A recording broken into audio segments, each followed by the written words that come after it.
Well, happy Friday, everybody. It's January 18th, and wow, what a week we have had. We've had more presidential primaries this week. Oprah Winfrey got her own television network, and American Idol is back on the air. Woo-hoo, pass the Valium.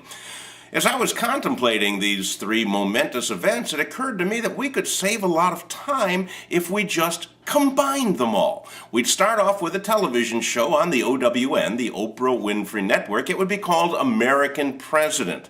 And it would be just like a debate, except all of the candidates would have to sing their responses.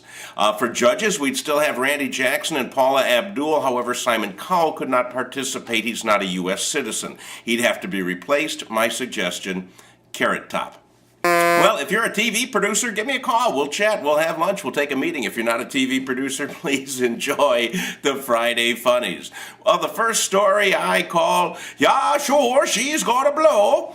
In Stockholm, Sweden, that was my Swedish accent in case you couldn't tell. In Stockholm, Sweden, the bomb squad was called to the garage of an apartment building when a janitor discovered a box that was making a rather suspicious noise. So the bomb squad carefully approached the package and disarmed a vibrating sex toy. Yeah, that's what was in there. Now this prompts me to ask two questions. Number one, why would you keep your vibrating sex toy in the garage? Is it just a seasonal thing? Do you just bring it out for special occasions? And number two, if you did keep it in the garage, why would you leave it running? Because, those batteries don't last very long, from what I've been told. All right, let's move on to animal stories. This one in Vienna, Austria, where the Austrian Supreme Court this week ruled that a chimpanzee is not a person. Whoa, that's really going out on a limb there.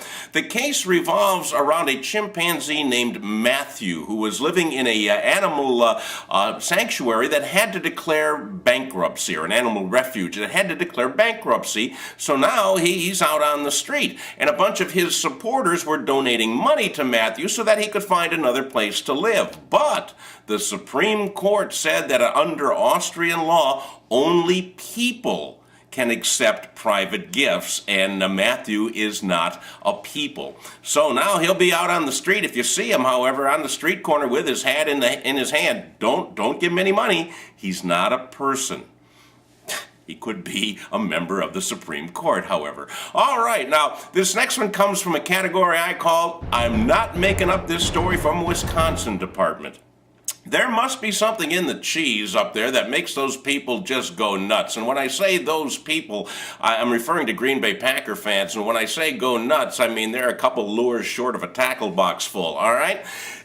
Green Bay Packers fans have long been known to be rabid and loyal and kind of goofy. But this week, Matthew Kowald is a rabid Green Bay Packers fan. He's not very happy that his son does not share his passion. So when his 7-year-old son refused to put on a Packers jersey, Mr. Kowald grabbed him and restrained him with duct tape and taped the jersey onto him.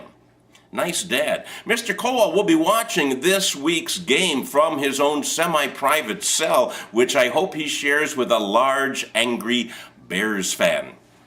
Finally, our last story comes to us from Uruguay, where scientists this week discovered a fossil of a rat that weighed up to 2,000 pounds and was the size of a bull.